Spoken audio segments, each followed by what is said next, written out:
Miti. Waaqayyo gooftaan keenya jedhe. Gooftaan ishii waaqayyo gooftichi sun eenyuun isa bichaan itti himmeeti. Hallaadha miti. Dhaggeeffadhu isa inni ani humna kootiin homaa tokko gochuu hin danda'u. Waaqayyo goofticha barbaadde miti dhaggeeffadhu. Sitti himaa dhaggeeffadhu. Sirriitti na dhaggeeffadhu. Waaqayyo inni sun eenyu dhatte mini sitti himaa dhaggeeffadhu abbaa koo. Waaqayyichi eenyuun akka inni ta'e si galee sitti himaa dhaggeeffadhu. Inni eenyuun akka inni ta'e jechuudha. Sakana mi'aati barbaadde ragaa malee hin dubbaddooni. Yesuus itti dabalee ani humna kootiin homaa gochuu hin danda'u. Si galee abbaa koo irraa kan dhagayetti nan farada firdiin ani faradus qajeelaadha. Anoo yaada koo duukaa bu'uu hin barbaadu. Yaada isa ana ergee malee jedhe. Isicha isa erge sanadha Waaqayyo inni tokkichi. Baay'ee naa galatoo. Amma macaafa qulqulluu dubbiste malee definishinii wanta dhugaatti ofii keetii waan argitiin qabdu. Walii gala dhaggeeffadhu. Qoy. Macaafa qulqulluu naa dubbiste malee waan biraa wangootiin qabdu miti. Kanaafuu erga bu'uurri kee macaafa qulqulluu ta'e. Waaqayyo maal akka fakkaatuuf eenyu akka inni ta'e guutummaan guutti Waaqayyo sitti mul'atee beekaatti hin argine miti Waaqayyo. Aniyyuu Waaqayyo isa wangeela keessaa nan fakkaadha. Waaqayyoon si fakkaata suma kana. Waaqayyo isa wangeela keessaa? Isa wangeela keessaa? Nan fakkaadha. Nan fakkaadha ni Waaqayyo isa wangeela keessaa. Waaqonni baay'ee jira qoy. Wangeela keessa tokko jira kan biraa immoo kan birra jira. Kitaaba isa kamirratti beekte jiyoogiraafii fa'aa jedhamu. Isa wangeela keessaan jedhama. Atis abbaan caalis Waaqayyo isa wangeela keessaan fakkaataa, irkoonis hin fakkaataa. Dhaggeeffadhu kasitti hima. Maala himedi wal kabajnee irra mitiiriyaan sin kabaja dhugaa. No waan inni amma dubbadhe kana ragaatti hin dhiyeeffadhu taanaan arrabadha. Waaqayyo inni wangeela keessaa ana fakkaataa jette si fakkaata? Anas siinis hin fakkaata. Eeyyan hin fakkaata. Eessatti argite akka inni si fakkaatu bifa isaa argite. Dhaggeeffadhu seera uumamaa keessatti kottaa akka bifaaf fakkaattii keenyaatti nama uumna. Qoy egaa akkas taana sirriidha. Nan dogongore dhugaan dubbanneen. Qoy baay'ee gaariidha. Amma nda'uum itti naa dhufaa jirta waan nan barbaadu. Akka bifaa fi fakkaattii keenyaatti nama uumna. Waaqayyo inni wangeela keessaa na fakkaata moo nan fakkaatu ree? Akka isa fakkaadhutti na uume jechuudha Waaqayyo inni wangeela keessaa. Wanti jechaa jiru si galeera miti amma. Ammas immoo kallattiidhumaan isuma dubbistee natti himaa jirta. Macaafa qulqulluu jirti sirriidha. Irraan dabsine kun waan qajeelaa natti himte sirriidha. Galatoon waan qajeelaa dubbatte na jechuu keef. Akka bifaa fi fakkeenya keenyaatti jedheera sirriidha. Garuu bifti Waaqayyoo suni waanuma bifa kee argiteefanii Waaqayyoo na fakkaata jechaa jirta malee bifa Waaqayyoo sana namni ilaale yookiis immoo namni arge jiraa hin jedheen. Namni adda baasee beeku Waaqa sana. Akka bifaaf fakkaattii keenyaatti kan inni uumna jedhee anadha moo Waaqayyo? Argitee taa'ee Waaqayyo isa akkas jedhee dubbate sanan siin jedhee baratti. Waaqayyo si argeera. Sin agarre. Nagarre miti. Maaliin bartee Waaqayyo sagalee isaatiin bartee jechuudha bar miti. Dubbiseen bara. Miti. Sagaleedhaan barte. Waaqayyo qaama akka inni qabu ni amantaa? Waaqayyo inni wangeela. Qoy. Qaama qaba moo qaama qaba? Qaamni isaa akkamii akka kan namaati moo akkuma kan keetii kana ari'aana fakkaata gaafa itti ati. Akka kan eenyuudhaan inni qoy dhaggeeffadhu. Ana fakkaata arge jettee qaama isa tamma qabdu jechaa jirta barati. Akkuma foonuma uffatee ilkaan koo akkuma isaa fakkaata ijji koo akkuma isaa fakkaata wanti hundi isaayyuu foonuma narraa kana isa gaafan dhaladhu gaafa waggaa 3 shabashabatee daa'ima ta'e gaafan immoo dulloomu qoncooree badu kana isa fakkaata bifti Waaqayyoo jechaa jirtaati. Dhaggeeffadhu. Daawwit gaafattee deebisni hanga sii deebi'u eegi. Meeqaame gaaffuma kana ilamee gaaffuma kana. Akkamitti sii deebisa? Waaqayyo akka bifaaf fakkeenya keenyaatti gaafa jedhu anaaf siin fakkaata Waaqayyo gaafa jettu ati. Suma dhugumaati. Fuuluma isaaniif ati qabnu kana qaba Waaqayyo akka yaadduttati. Laalimee macaafa qulqulluu amma inni beekumsa isaa fi ogummaa isaa. Xumurteetta. Si macaafa qulqulluu hin beektanii hin hiiktan dandeessanii gaafa jedhu.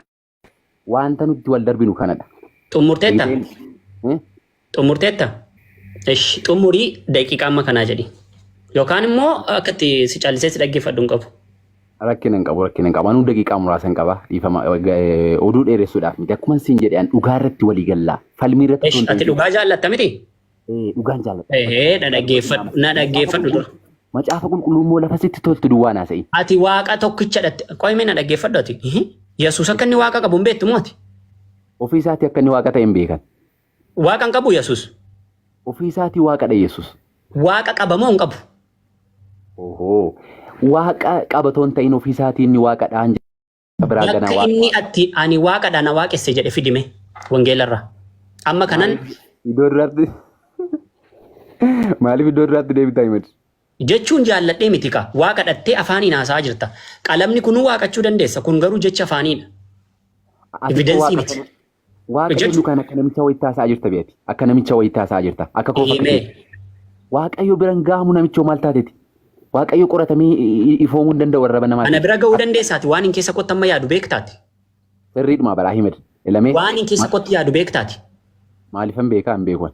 In beektu yoo ta'e waaqayyo bira hin ga'amu. Waaqayyo bira hin ga'amu. Ani waa'ee waaqayyo bira ga'amuu miti kan inni haasa'aa jiru. Waaqayyo tokkodha moo tokko miti gabaabumatti. Tokkichuma isa malees kan biraan jiruunis karaa Yesuus Kiristoosiin malees ifu. Ayyee waaqayyo Yesuusi. Yesuus exactly. Bakka inni itti waaqayyoodha jedhe fiduu dandeessaa. Qaal baqaalee fayyadamu beektaa jecha afaanii waan ifa bakka inni itti waaqayyoodha jedhe jira. Ittani ma'ee. Ragaa. Yesuus Kiristoos hiinaan jedhe. Yesuus Kiristoos ulfina barbaada. Qofaan barbaada bakka inni itti waaqayyoodha jedhe. Yesuus Kiristoos waa'ee ofiisaatii odeessuu, waa'ee ofiisaatii dhugaa ba'uu, waa'ee ofiisaatii himachuu miti gara inni biyya lafaa kan hin dhufe. Dhageeffadhu tanima. Otoo ulfina barbaada ta'e waaqarraa gara dachee kanaa gadi hin dhufu. Iddoo tortortuuf xorooftu badduu kan. Salphina barbaacha dhufeere. Ulfina barbaacha dhufne eeyyen. Salphina barbaacha dhufee. Isa bari'ati ilaali. Adaba nuti fudhannu fudhatee ofirra kaa'ee jechuudha. Iddoo nuti keessaa ari'amne sanatti nu deebisuu dhufe Yesuus Kiristoos. Kana barikaati maa. Amma gabaabaamatti Yesuus waaqatti afaaniin mirkaneessaa jirta. Wangeela keessa jira Yesuus waaqa kan jedhu. Waaqa filannoo hin qabne. Isa malee waaqni kan biraan jiruun sin jechaa jiraa baran. Garuu isa malee waaqni kan biraan hin jiru. Kun immoo waan haaraadha jedhu dhaggeeffadha. Kun immoo kiristaana keessa waan haaraa dhufe. Yesuus malee waaqni biraan hin jiru. Warri kaanillee xiqqoo ishee fooyyeenis hin fooyyessu. Fooyyessuu miti dhaggeeffadhu Ustaaza. Ustaaz dhiifama naa godhaa takka firishkaan itti hafuuf wallahi. Intaale wanti kana. Firishkaan itti hafuuf ustaaza qi. Sorry. Ustaaza hundi. Oh, assalamu alaikum. Waalaikum salaam wa rahmatullahi. Waalaikum salaam wa rahmatullahi. Mee takkaa naa dhiisaa mucaa kana waa xiqqishoo ishee. Bakka dubbadha. Galatooma. Daawidoo. Wayye. Nagaan seef haa ta'u. Siifillee haa ta'u nagaa waaqayyo. Ustaaz Ahmad dhiifama garuutu mata si jabaate wallahi. Ati beektee Ustaaz Ahmad kabajaadhaan tasgabbii raaxaas nama goosisaa dabarees namaaf kennaa akkan quuqamne akkan tuqamnetti nama wajjin haasofta mirga bal'aallee laatteefi gari beeytaa عليهم ما يستحق من الله وان حقان godhane rabbi irraa haqa isaaniif haa ta'u so akkasi takka xiqqoo ishee wanta godhuun bareedaadhaati Daawido yaa nagaan jira nagaa siif haa ta'u siifisiyyuu haa ta'u ni Yesuus nama eessaati maal jechaa jirta Yesuus nama eessaati akka macaafa qulqulluutti. Isammoo haafiduu dhabaadhu akka macaafni ja'utti ani eessaa hin fida ani garee huruufaati hin fida Yesuus Kiristoos nama Naazreet kan ja'u markaza huruufaa irraa hin fide moo mee kitaabaalii irraa hin fide nama eessaati ja'a. Identifying isaan ta'e inni lafa inni itti dhalatedha inni. Yesuus macaafni nama eessaati ja'a. Waa'ee bakka inni itti dhalatee miti naaseen kaati waa'ee waaqummaa ta'a. Waa'ee bakka inni dhalatee siin jechuutti hin jiru. Yesuus biyya tana dhalate haja'u osoo hin ta'in nama eessaati ja'a. Yesuus mataa isaati. Dhiira moo dhalaadha sagalichi haja'u. Waa'ee dhiiraaf dhalaa isaan jiru qashti maa maraata. No sagalittii fi sagalicha namittii fi namichi dhiira ibsa namittiin dhiira ibsiti. Sagalittiin yoo dhala ibsite sagalichi dhiira ibsa. Waa'ee dhiiraaf dhalaa isaa turte tamnaa dubbistu macaafa qulqulluurra. Waa'ee Yesuus dubbataa jira. Waa'ee waaqummaa. Seelluu gaafaan Oromootti sagalicha ja'a. Quraanarraa fidde moo?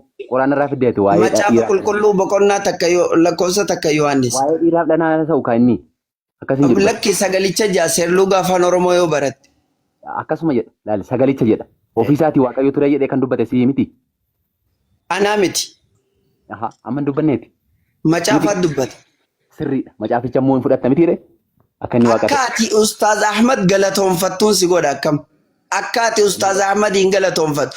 Yaaboo osoo takkuma naa wajjin deebitee haasofte akka Ustaaz Ahmad hin ati jechuu teessu. Rakkina hin qabu. Ilaali. Aniifatti lola hin qabnu. Maaliif namni halaali kafre haraami boodaana jette Oromoon. Kabaja kafarteeti isaanii wajjin natti booda'ante rabbi si harkan na harka si naqe. Amma waan isin jau sagalichi jalqaba turee jawaa hunda dura sagalichi eenyudha? Isaan caala jabaa waan ta'eef hin harkaan baatu dubbiidhaan sin caala sin injifadha falmeenii jechaa jirta. Lakki akkasin jenne. Kabajaa Ustaaz Ahmadi kafartee hatattam kana argatte amma laasummii hatattam jaanii tajima godhan takkaa jira. Amma kinje sagalichi jalqaba ture eenyu? Yesuusidha. Galatoomi. Eenyu bira ture? Waaqayyoon bira ture. Waaqayyoon inni bira ture kun kami? Waaqayyoon inni bira ture dhaggeeffatan hima. Sagalichi jalqaba waan hundumaa ture jedha.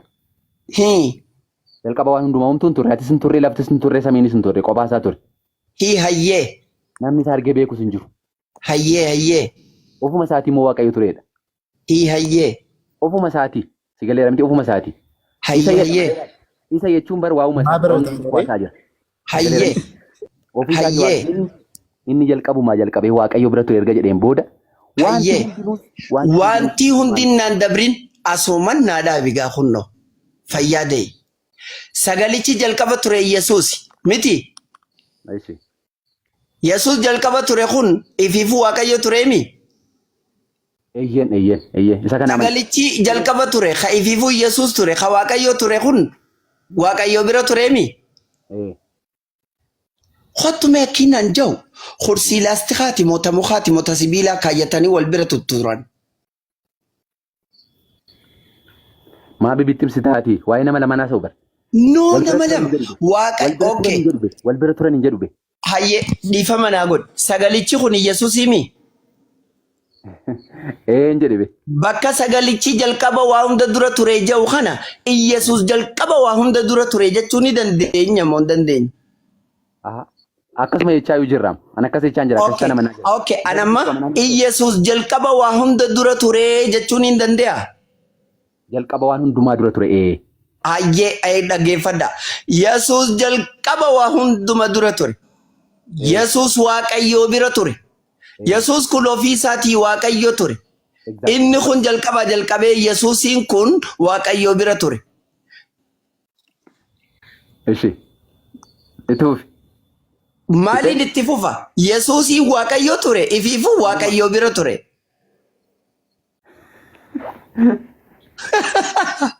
Ate gootu. Kara garee urufaa. Maal jette? Kara garee urufaa.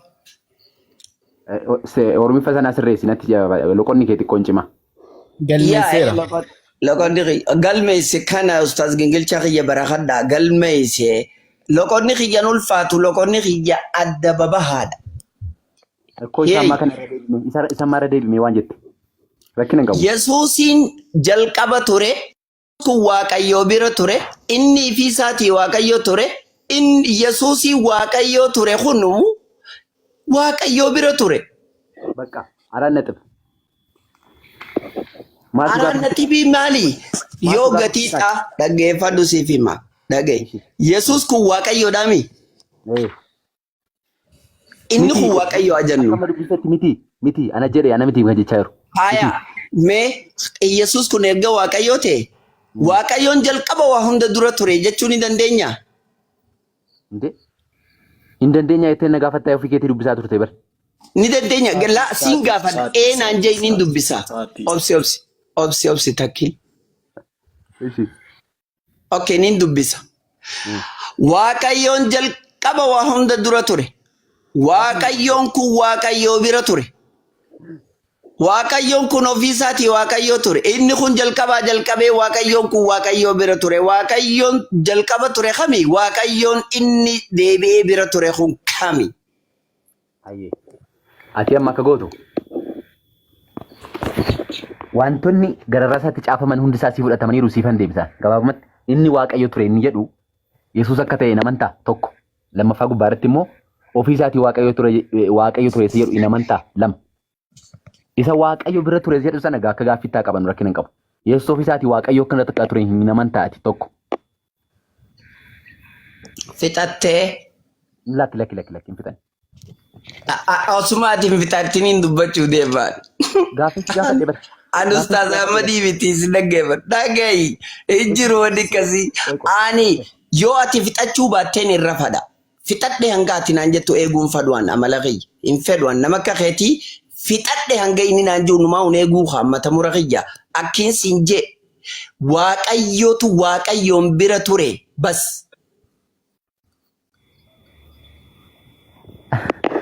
Amma bar gaaffii nageetiifaa gaafatti fudhattee dhuftu akkaataa kanaan gaaffiin kee waggaa dhibbattu siin deebi'u garuu akkana fayyaadee hiiqee mallee ittiin qaba. Gaaffiin hin deebi'u Ustaaz Ahmad kiyya. Amata dhibbatti kiristaanni gaaffiin deebisu. Akkas miti dhaggeeffadhu istan hima. Anaaf situ wajjin dubbachaa jira bar. Maaliif ati Lakki Ustaaz Ahmad daanyaa gooftaa mana kanaati. Eenyu?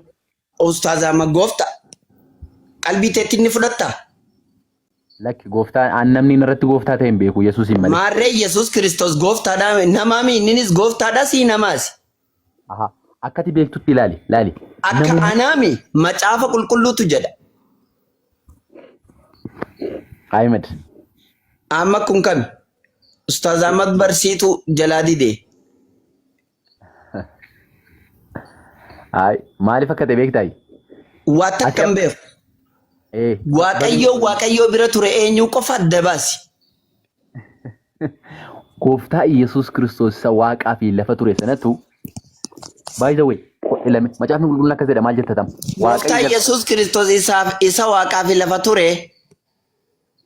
koota akkas goona akka tokkoon goon deebista moo waaqayyo bira ture kun kami bisi Hamdi Yohaannis 14 takka dubbisiin jee isammaa kana isammaa rakkina hin qabu salee siifan dubbisaan ollee kunis rakkisaan siin jee kunis rakkisa yaa obboleessa kiyya wajji rakkatta kana warra sirra jajjabaa meeqaan tamii meeqaa hojjaasoyne kana itti rakkatanii itti dhukkaawanii dhiisi kana birraa Yohaannis 14 takka irratti garaan keessa irraafamin kan jiru sammee dhaqe. Siifan dubbisa garuu ilaali macaafni qulqulluun dhaggeeffadhu istani maal ati akkama jechaa jirtu saammaa kana dandeessu namoonni ciccimoon iyyuu hin dadhabanii kan jettu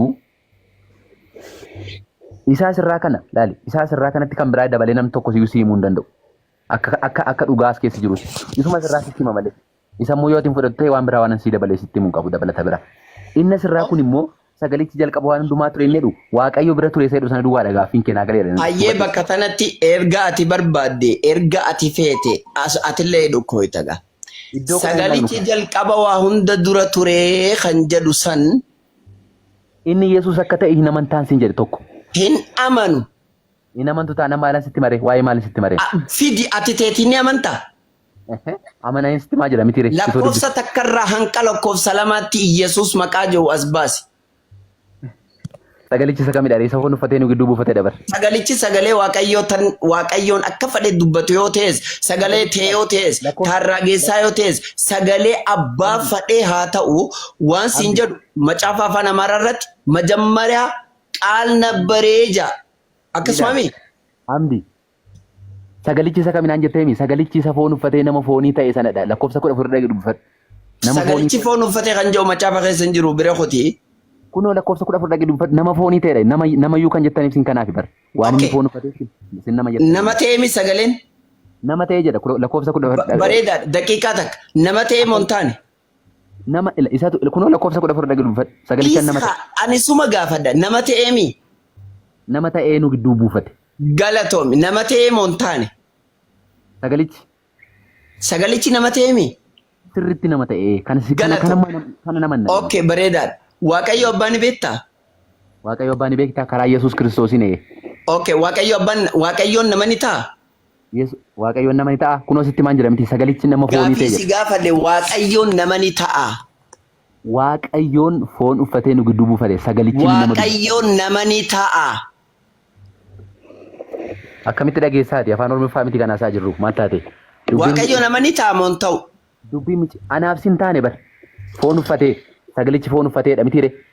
Akkasii. Hayyee. Waan foon uffateef nama ta'e malee bar laal. Hayyee amma khalaas akkuma ati jettu si wajjin ja'a. Amma ati Yesuus Waaqayyo jettee jala sararte. Amdii koo. Ilaame sagalichi ilaal sagalichi nama. Dhibbatti obboleessoo Yesuus Waaqayyo jettee ni amantaati. Isa malee Waaqni biraan jiru sin jedheera bara masira deebiin dubbadhama. Eebbifame. Yesuus Kiristoos kanuma Maryam deesse saniimi.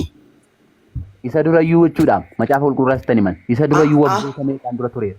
Haa turu rakkoon qabu kanuma Maryam deesse santu Waaqaami. Isa foon uffatee mul'ate.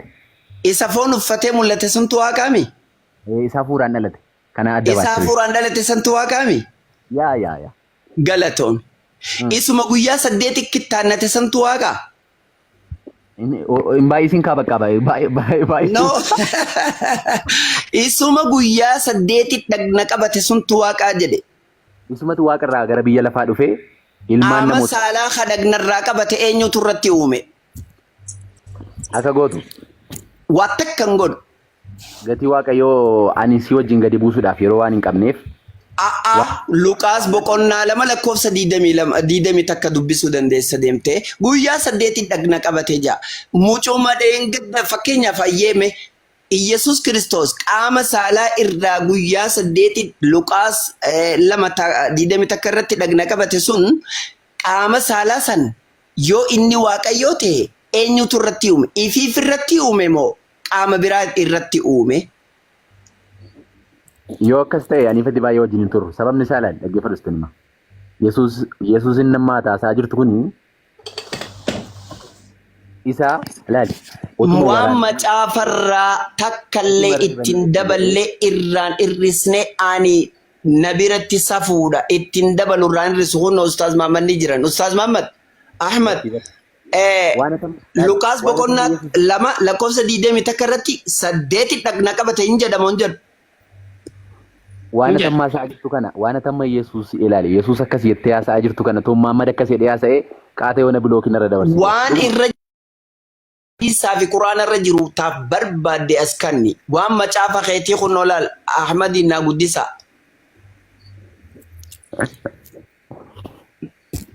Eeyyen hoodo guyyaa 8ffaa dhagna qabate kuni eenyu obboleessoo?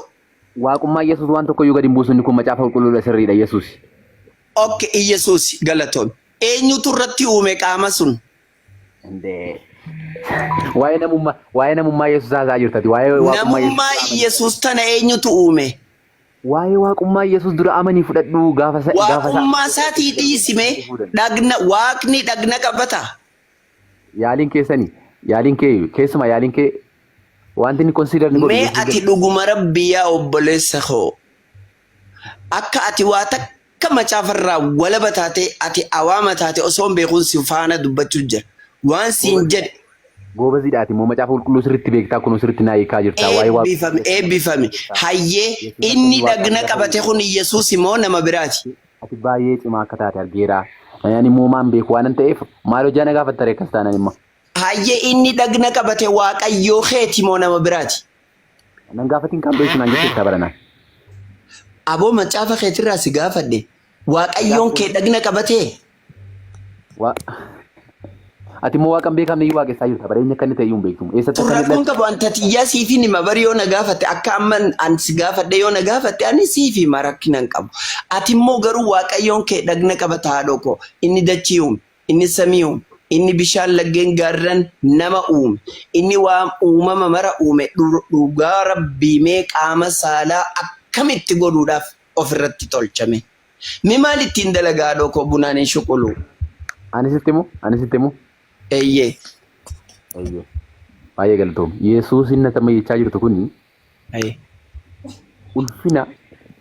ulfina yoo barbaade kabaja yoo barbaade iddoo eenyuun jiraanne irraa ergamoota hundumaa gararraa jiraata.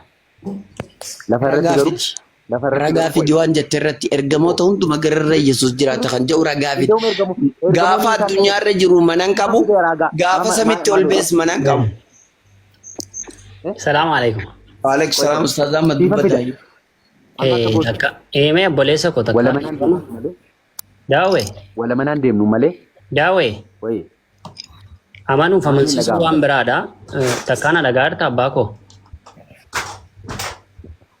Daawwit. Galatoomi. Dhugaa dubbachuuf ani isin dinqisiifadha. Maaliif waan itti amananii jiran akkas jaallachuun baay'ee tokko waan gaariidha waan dansaadha. Dhugaa kana caalu yoo agartes akkasuma dhugaa sanaaf dhaabbatta. Gaariidha. Yaada keessiifin kabaja. Mee fakkeenyaaf wanta viidiyoo wanni na godhame takka na guddisaa warri modiitera mana kanaa qabdan. Waanuma amma waliin haasaa turtan qabxiisin waliin haasaa turtan. Sumayya kaameraa wanni godhee akkasin galagalle. Asiin dubbataa jira modiifama. Sagaleen koo jira? Naagaraa Daawwe. Injira. Yesuus jalqaba ture. Sirriidhani? Maaliif ennaan sagalichi jalqaba waan hundumaa dura ture waan ta'eef. Ture. Waliigallee Yesuus jalqaba ture. Yesuus Waaqayyoon bira ture. Yesuus Waaqa ture. Kan jalqaba ture Yesuus miti? Yesuus Waaqa. Bakka Ahmed. Hin xumurre. Xumuri naa galeera. Amma waan jechuu barbaadde waan na gaafachuu barbaadde na gaafadhuuti yeroo ana mara dheeraa. Ofi faa xumuratan Ustaaz. Jala nan gaafatiniiti. Eesh. Galatoo. Eeshi. Eeyyuwa galatoo mulfaadhu. Yesuus jalqaba ture. Sagalee Waaqa sagaleen suni sagalichi jalqaba ture sun Yesuus. Akkasitti amanta miti? Na jettan beeka. Sagaleen sun jalqabaa waan tureef sagaleen sun eenyudha yoo jedhamtanii gaafatamtanii Yesuusidha jettanii deebistu. Garuu Yesuus sagaleen sun anadha jedhee hin dubbanne hin agarree wangeela keessatti. Kiristaana keessaatii sagaleen sun Yesuusidha jedheellee namni ragaa dhiyeessu hin jiru. Akkasumaan Yesuusidha jedhu malee ragaan wangeelaa hin jiru. Akkuma teetteetti siifaatu yookaan akkuma kiristaanonni yaadan ragaa wangeelaan ala haa ta'u rakkoo hin qabu. Yesuus jalqaba ture. Yesuus Waaqa bira ture. Yesuus Waaqa ture. Yesuus ofiisaayyuu Waaqa kan bira ture. Jalqabaa. Lammata Yesuus Waaqa ture. Ofiisaayyuu innoo Waaqa kan bira ture. Ayyee kan jalqaba tures kan Waaqa tures yookaan immoo kan ofiisaayyuu Waaqa ta'e ofuma bira tures Yesuus haa ta'u. Gadi buunee wangeeluma kanarratti jechuudha. Caaffatuma kanarratti. Ustaaza kutanii jiran. Nkutee? Wallaahi kutee mucaan. Obboloonni kiristaanaa akkasiin jedha jettan nan beeka. Rest in peace. Boorumaaf isin fayyada. Ifama guddaa waliin. Waan amma dubbadhu kana dhaggeeffadha. Wangeeluma Yohaannis boqonnaa